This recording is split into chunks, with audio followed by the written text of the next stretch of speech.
Welcome everyone to another episode of Cup of Nurses, episode 107. Today we're going to talk about what to do when your contract gets cut short and also ways to prepare yourself for a potential shortening of a contract. So the 6 things we want to go over with you guys is to know how long you want to stay in one location, don't sign a long-term lease, make sure you have a 2-week grace period in your contract, look for jobs before your contract expires, be financially smart, and always have profiles with multiple agencies.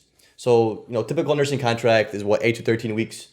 Yep. Especially now during the pandemic, as things start to calm down, we see a lot of contracts getting canceled, right? So it puts nurses in a very weird situation because they're expected to work the full 8 to 13 weeks, right? And then you go into this contract with intentions of finishing all those weeks. And that's how you make your income, is by working these contracts, right?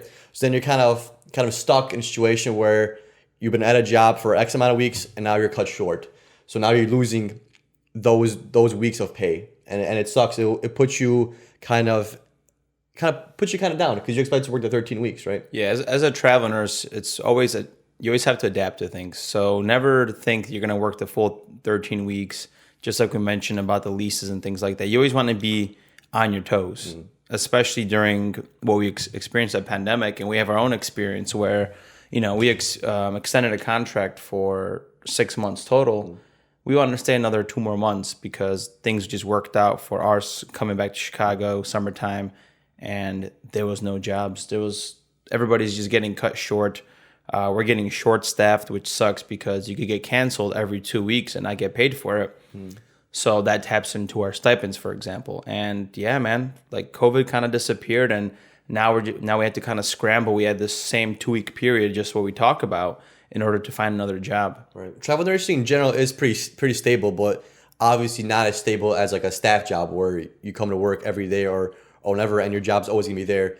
With travel nursing contracts, especially in a pandemic where hospitals temporarily needed more nurses, that's why you see people getting caught, contracts getting ended. But typically this doesn't happen very often unless they accidentally overstaff or for some reason census is low.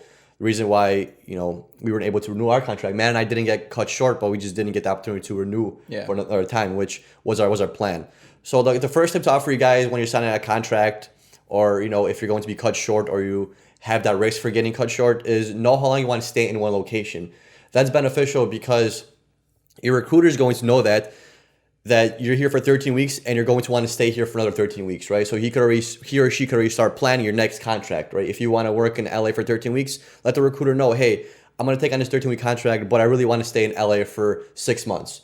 That way your recruiter knows, and he's already on top of the contracts that are in the LA area, instead of kind of giving you different options. Hey, do you want to go maybe to San Diego? Do you want to go to San Fran? He's already going to know that, hey, this is where you want to stay for 6 months, and these are the contracts that you're going to look for. This is also beneficial because if he's already looking at contracts for you ahead of time, if you get cut early, guess what? There might be another contract already ready for you to go. And instead of missing, let's say you get cut 10 weeks in, so instead of missing 3 weeks of your contract, guess what? Your recruiter was on top of things, and instead of missing those 3 weeks, now you miss 1 week because he found you a contract with a starting date where you happen to get cut. Yeah, and that's exactly what we did here in April, is where, we didn't extend.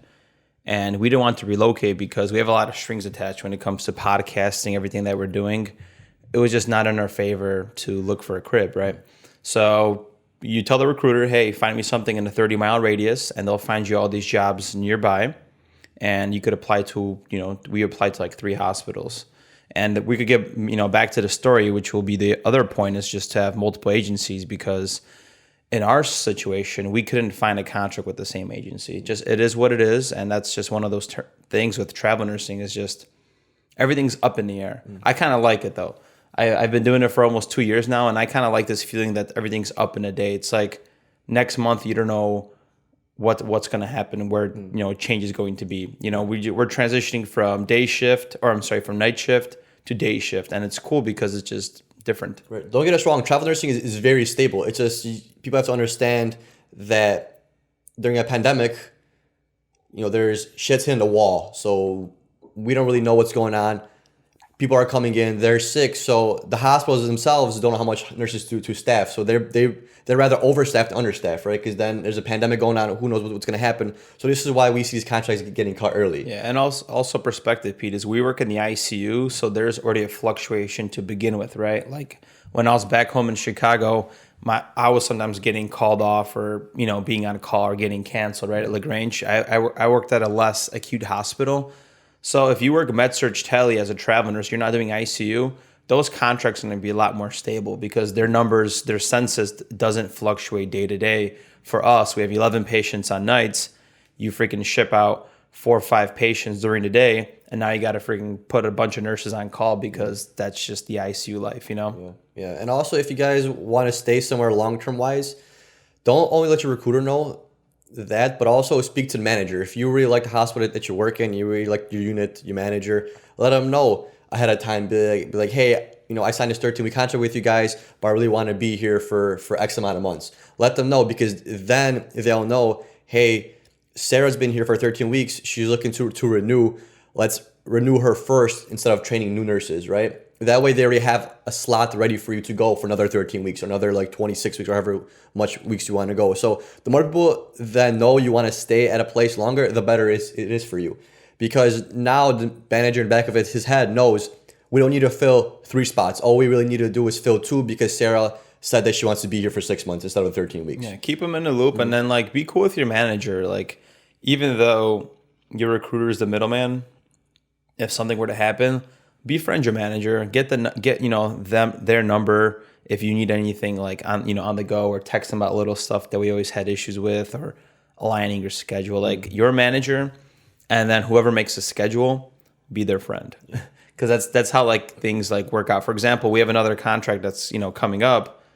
We're gonna talk to the scheduler. We're gonna be like, hey, Peter and I carpool. Can we have somewhat a similar schedule? Because if you don't tell them that, or if you have a travel nursing duo, well then what if you have opposite schedules? That kills us. That personally, it sucks for us because we can't podcast or vlog in between that time, right?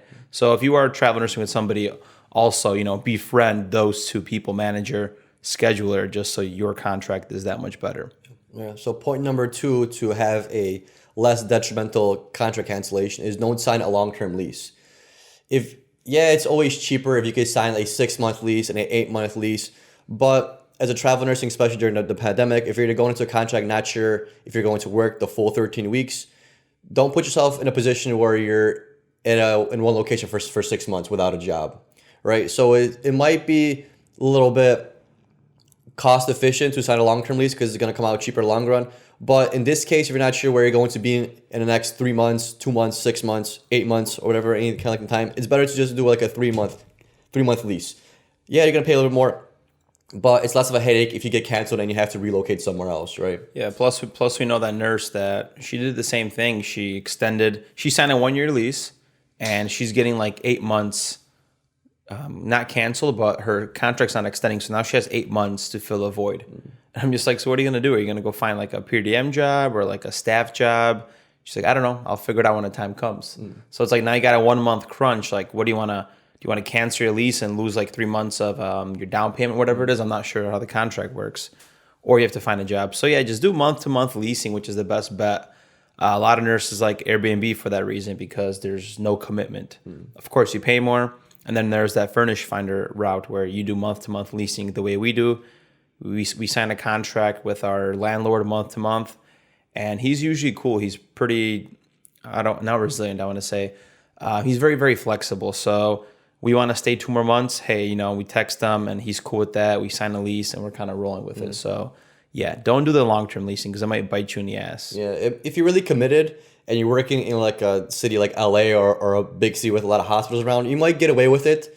You might get away with it even being canceled. You might be able to find a job. But if you're working at some random place in Utah or Wyoming where hospitals aren't as abundant as they are in the LA area, then would screw yourself over, because if there's 2 or 3 hospitals nearby and only one of them does travel nursing, well, guess what? That's your only one option, right? And if that option goes to shit, well, how are you going to pay for stuff? So you can get away with things like that, in the LA area, San Diego area, where it's very, city like and big city with a lot of hospitals, they could get away with it. But either way, me and Matt never signed a long-term lease because we never know what's going to happen. Yep, and that's the beauty of travel nursing. It's just on the go, and that's why all your eggs have to be in the right basket with like everything when it comes to leasing, when it comes to your car, renting, what's in the contract, which goes into point number 3 is just like make sure your contract has a 2-week grace period. So there should be a clause that says if I'm going to have my job cut earlier, they have to give me at least a 2-week notice. And I seen it again in her hospital where a nurse just pulled up her first day. She was first day orientation for 2 hours, and they tell her that you have a 2-week period. We're going to cut you short. And that sucks because yes, she signed the lease and everything else, and now you just got to like figure it out. So make sure it says there. You don't want to get canceled on your way to work, for example, which I know another nurse, she was on her way to her contract in Arizona and she was in New Mexico and they told her to just don't come in anymore.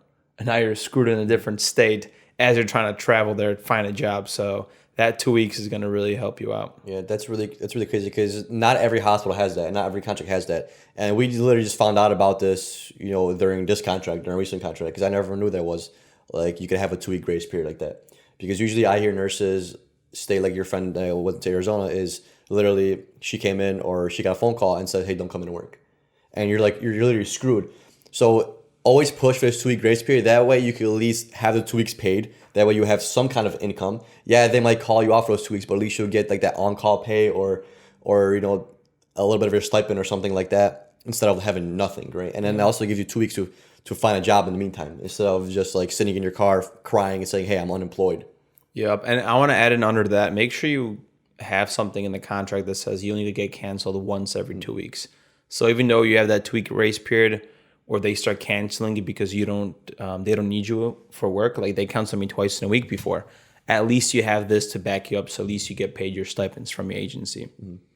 Yeah, travel nursing is one of those gigs where it's nursing, but also have to be very, very self-resilient. Like you just have to know your way around things. When it comes to the smallest things, finding a job, finding locations, paying for things, signing contracts like this, and reading in fine print what it says. It teaches you a lot. I think it's anybody that's a staff nurse that wants to really expand themselves and grow as a person. I think travel nursing is an awesome gig, not only for just experiencing traveling and what that lifestyle is, because it's freaking fun, right? We vlog about it, but also learning some real adult skills like everything that we talk about now. Yeah, so point number 4 is look for other jobs before your contract ends. So usually like the midway point between your contract ending is a good time to kind of start looking at other contracts, because hospitals don't really know what they're going to need. They let their availability know in increments, right? So it's not like every day something new comes out, right? It's usually like every quarter or quarterly or every X amount of months where they tell you, "Hey, we need this much employees," right? It's not every day where they're going to hire people. So look for other jobs before contract. Like I said, a good point is the midway point. That way, if you get, what'd you say? I would say like 3 weeks, brother, or 4, because To be left or 3-4 weeks before, because like for example, this contract we did just 2 weeks. Yeah. We started finding stuff.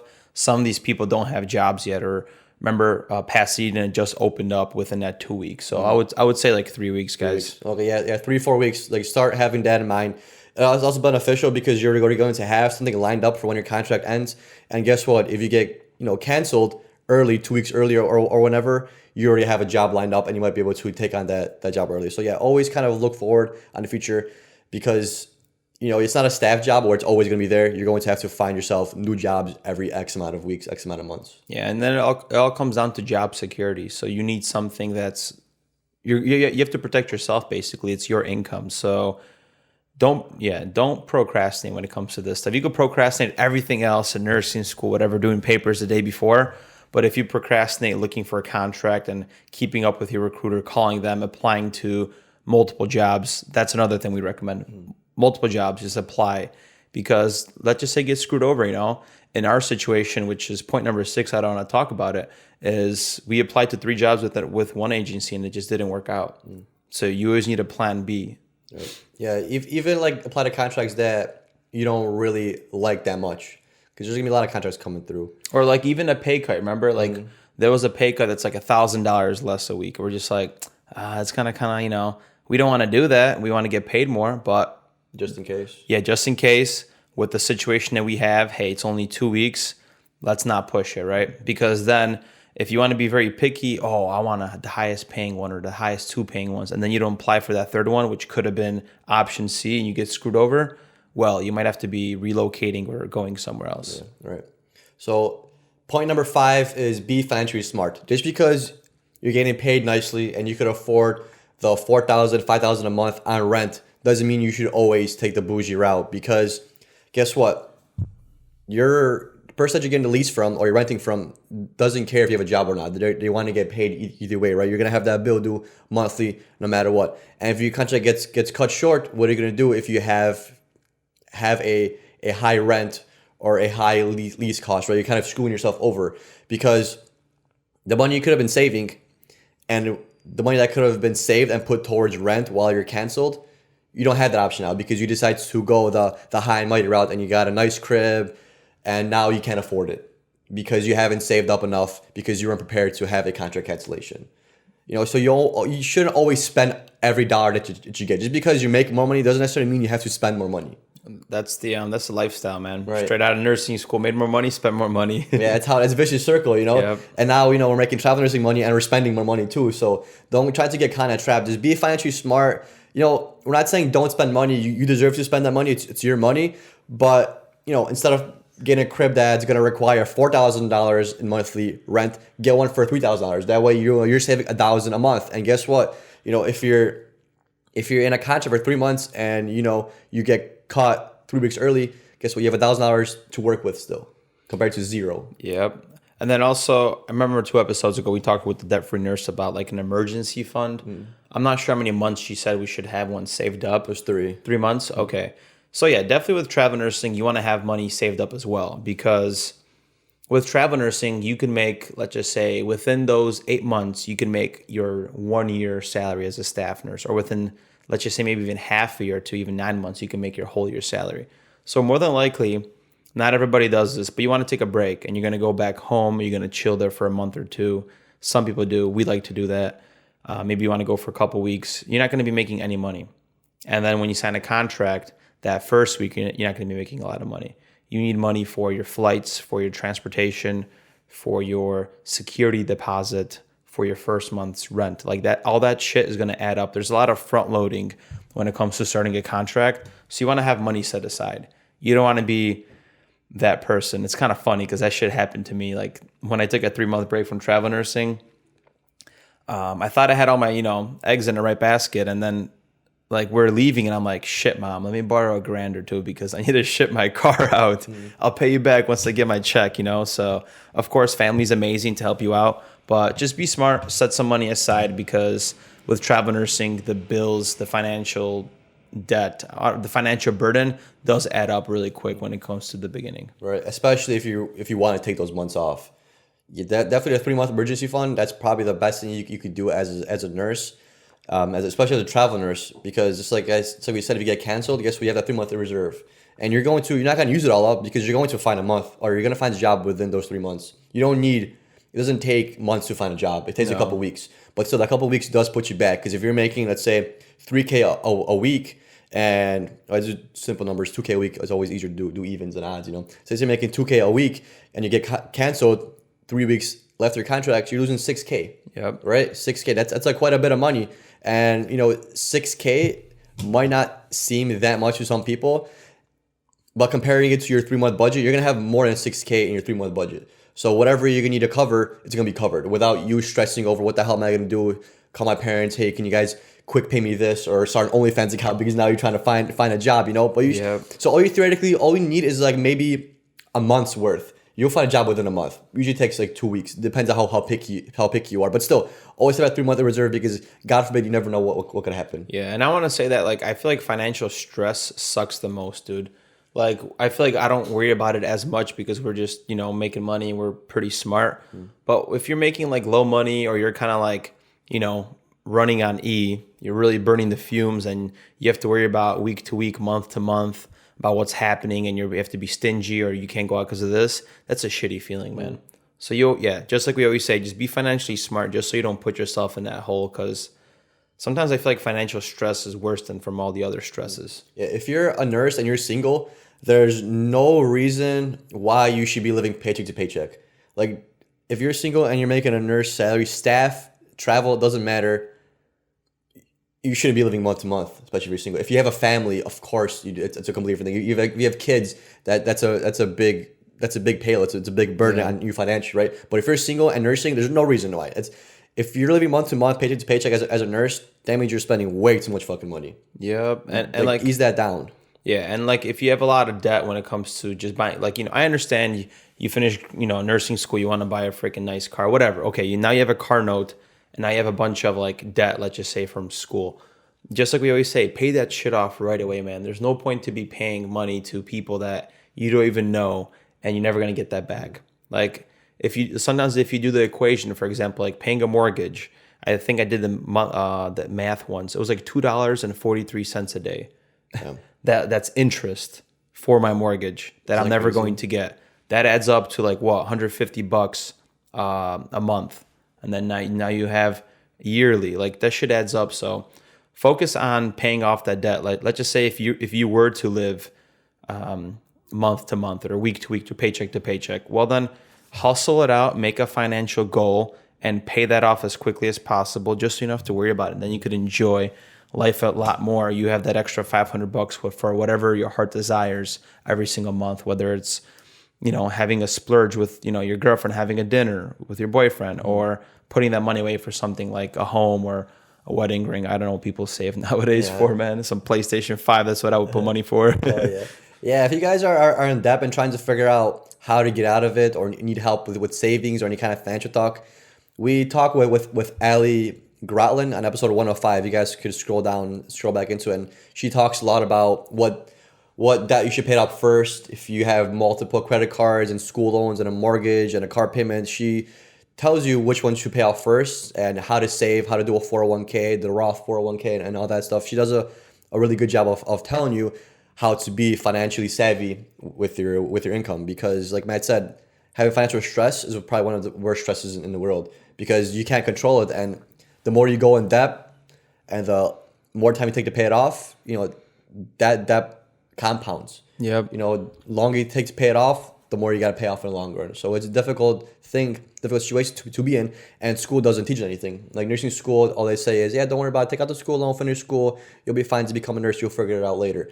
Yeah, you'll figure it out later, but no one's gonna help you figure it out later. You got to figure this out yourself. Yeah, especially when you're 18 and 17 and Discover sending you freaking credit cards to sign up for because you're a student, save some money, and like you don't understand that. Yeah, you have zero interest the first year, but you stack up that credit card, you forget about this shit. Now you got like 20% APR, dude, just creeping up. Right, you spend $300 and all you see is, I only got paid $25. Okay, yeah, I'll pay $25. Yeah, you got paid $25, but you spent $300, which the other $225 is going to get interest put on it. A lot of people don't know that. Like a lot of people that I talked to when I was younger, and I asked them how they pay off their credit card. Like, I just paid the minimum. Dude. Like, damn, you paid a minimum? Like, it's a good idea to treat your credit card as a debit card and pay everything in full every month. Yeah, plus you get those points. It blows my mind. Like, people go to school and we're so, you're educated about being a nurse and like the human body, but dude, they don't teach us how to balance a checkbook, signing checks, or financial freedom, not including the whole mindfulness perspective. So it's like, dude, it's like, does school prepare you for success? Yep. And now what's been crazy, society has moved to a online subscription payment base. Yeah, so you don't even see that bill coming in. The only bills I have coming in at home are my ComEd bill, my electric bill, because I just don't want to transition over to it being automated. And then you lose like grasp on how much you're actually spending, because you don't see the bills come in the mail. All you just see is it getting taken off your bank account, right? Yep. And then you fall into that trap because then it's harder for you to unsubscribe to those things, because one, it's always hard to unsubscribe to things because it's always on the bottom or in settings. It's always so hard to find an unsubscribe button or cancellation button, and it's almost invisible because it just gets taxed every time, and you don't always look at your financials every week or every month, right? I try to, but sometimes I miss it for a couple months. I'm just like, damn, I'm spending a lot of money, and you don't even know where you're spending this money on because it's just automated. Every month you get taken out, and then you lose control of what you're actually spending on. Like our Hulu account, we still haven't canceled that shit. We keep forgetting about it. We don't watch Hulu, and yeah, we have a Hulu account. We subscribed for like a 14-day trial to watch Rick and Morty like 3 months ago, and now they made it like over $21 off us because we just got too lazy to cancel on that 14-day period. Yeah, we should get that value back and just binge watch Rick and Morty for the next like 16 hours, just to get that value and then to cancel it. I know we totally can, man. All right, the last point for y'all is number 6 is going to be work with multiple agencies. We touched upon it a little bit before. But it's always good to have different profiles with different agencies, especially when you get canceled. This becomes beneficial, especially when you get canceled, because you already have those profiles established. So you don't got to submit your BLS, your ACLS, your resume, your checklist. So you already have an established profile. Yeah, you might have to do exams for other hospitals, but you already have a profile, so you won't have to look back at your paperwork. Because that's always a pain in the ass to look back and what about social security card? I need to send a copy of my driver's license. It's a pain in the ass, and it takes time and just delays the whole process. So it's always good to have your hand in all like multiple agencies, because what I said before, and also different agencies have different job opportunities, and they have different contracts with different hospitals, and one might be able to find you a job quicker than the next. Exactly, and plus, like just like you mentioned, some agencies have different plugs, correct? So like some perfect examples, what happened to us a couple weeks ago is we couldn't find a job with our agency. We applied to 3 hospitals. We took all the steps, right? Couldn't find anything. We call another person that has an agency. Oh, it turns out he has contracts that are in the LA area because that's what we needed. And our other recruiter was like, hey, I think you guys should start looking for outside of LA contracts. So we hit up a plug. He has the in because he knows directly the staffing agency in that hospital. Made a couple phone calls. Within 48 hours, we get a job.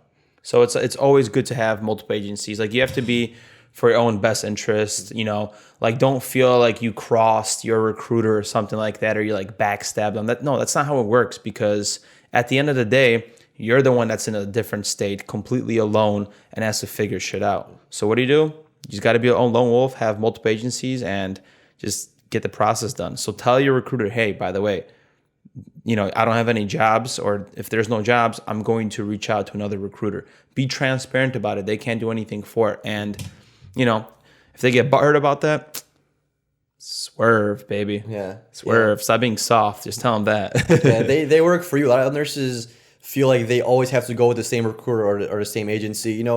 That's ideal because you want to develop that trust, develop that bond, but sometimes it doesn't work out, right? Yeah. Sometimes you gotta, go left instead of going right, and that's just how things are. Because ultimately, if you're not satisfied with your job and you're just not satisfied with your contract, that's on you. The agent's gonna get paid no matter what. Your travel recruiter is gonna get paid no matter what. And of course, they want to market themselves as like the best broker or the best travel nurse agent. But if they're not meeting your needs, then somebody's gonna have to temporarily pick somebody new. You could go back to them. There's nothing wrong with that. But they'll understand that, hey, you need a job, and your job revolves around contracts. Same way their job revolves around you getting their contract, right? I thought of a good example. So let's just say, because technically a recruiter is a salesperson, right? They're just trying to find jobs and sell contracts to you. It's just like going to the dealership, right? You went to Audi and you go to BMW. Just because you want to go with the BMW doesn't mean that you backstab the Audi salesman, right? What if he's trying to make $5,000 off you more than the other guy? Well, you're going to go with the other guy. No offense to this person, right? All of a sudden, when we put like money signs to things, we feel less bad because you're trying to get the better deal. This is the same thing. You're just trying to get the best deal you can and purchase the best contract essentially and sign it and it'll work, Yeah, exactly. Like, like with the same car salesman stuff is you like BMW because of performance, but you like Audi because of the interior. Your last car was performance based, so now you're thinking about settling for the more of the interior kind of base. Our needs change over time, and the recruiter isn't always going to be able to give you 100% what you want. And if you don't want to settle, then you don't have to settle. There's no hate in the industry. He's not gonna dislike you. He's just not gonna be working with you for the next 13 weeks. And then maybe next time he's going to find you a better contract, or he's still gonna have you in mind. That's the cool thing about developing that bond, that relationship with a recruiter. You might not go with them every time, but if you go with them majority of the time, they're still going to pitch you better contracts. They're still going to pitch you your needs because you develop that bond with them in a relationship, and they kind of know what you're looking for. Right. So they're always going to be the best first person to go to because you've been with them for 6 months, right? You've been with them for 8 months, for a year, 2 years. So they already know you on a personal level and your needs. And then use the other agencies as backups. Completely okay with that. Yeah, it's like Donna, for example, right? It's like we filled out an application to Arias, and we never took a job with them, but she always keeps us in mind. She knows when our contracts are about to be up because you could predict that, and she always sends us emails about rates. So even though we never went with her, she's still there letting us know, hey, I got these jobs. And there's nothing wrong with having, different agencies to choose from. So don't feel bad because the way I see travel nursing is you are your own boss. So just pave your own way, And if you guys need help finding a job or a recruiter, hit up Cup of Nurses on Instagram or email us at info@cupofnurses.com, and we could help you guys get an awesome recruiter if you're interested in travel nursing. Yep. All right. Awesome, guys. Thank you so much for tuning in. Make sure you like and subscribe on YouTube. Make sure you give us a rating on Spotify, Apple Podcasts, and see y'all for next episode. Peace.